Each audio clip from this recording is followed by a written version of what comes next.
Hi, my name is Andrea Gahn, and I'm going to be showing you how to do a folded collar in the way that creates this nice chain between the collar and the body of the work. If you're familiar with a regular picked up and folded collar, this is basically the same thing but knitted inside out, and I will show you exactly what you need to do.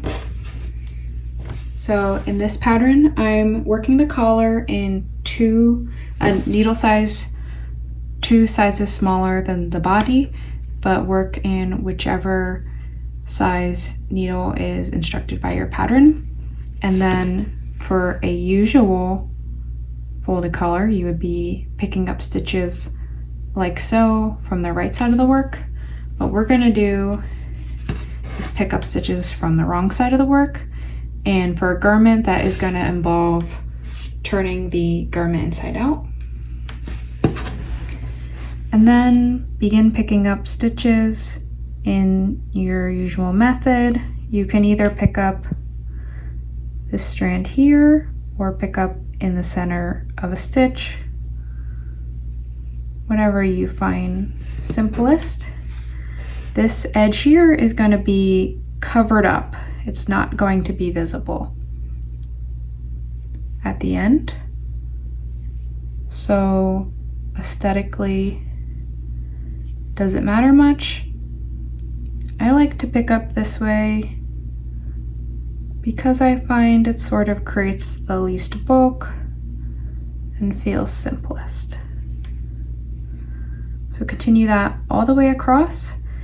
If this is the collar of a sweater, you'll also have to do some areas where you're going up the side, pick up stitches at the rate that's instructed.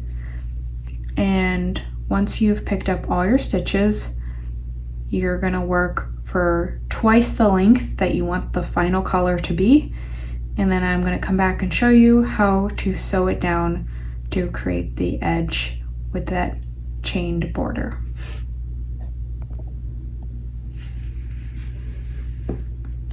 Okay, so now I've worked the collar to twice the final length I want, and as you can see here, since I'm doing stockinette, it's very clear.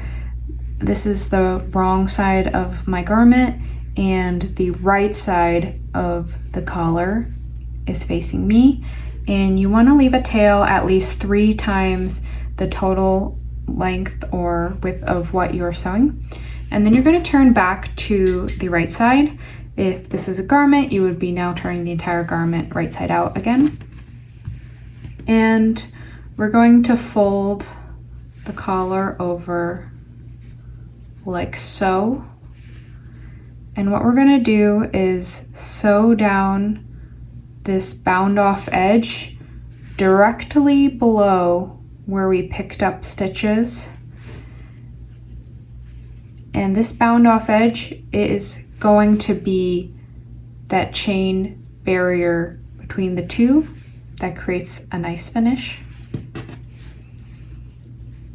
You can also choose to kind of go ahead and pin this down in a couple places ahead of time. I just chose to hold it as I went.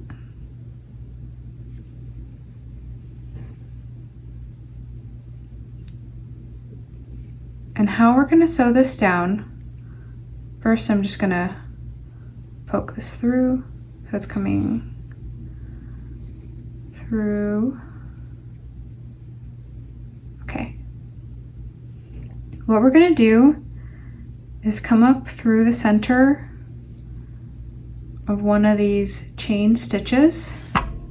Excuse me.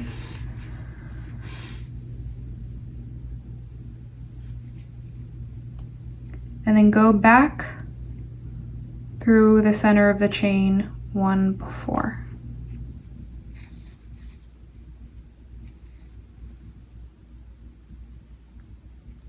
It's going to create a little bar between the two. And then we go up to the next stitch that has not been gone through so far. Go through. and then go back through that stitch.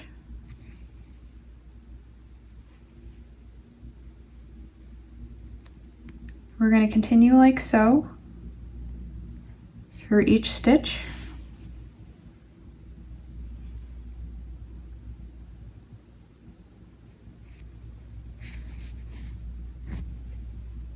And we want to pull these snug, but not super tight.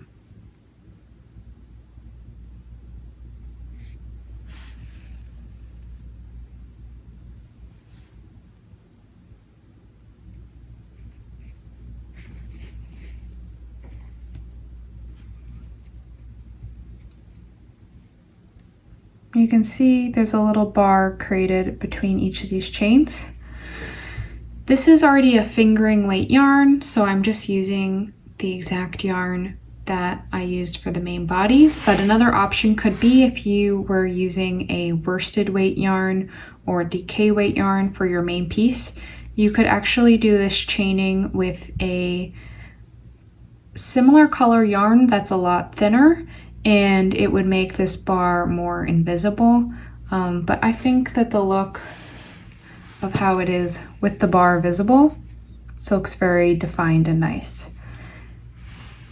And I didn't know, so in this example I've shown you, I did pick up stitches and bind off with all the same needle size, the smaller needle size, but in the written instructions for this pattern, I recommend using the larger needle size both for picking up the stitches and binding off the stitches.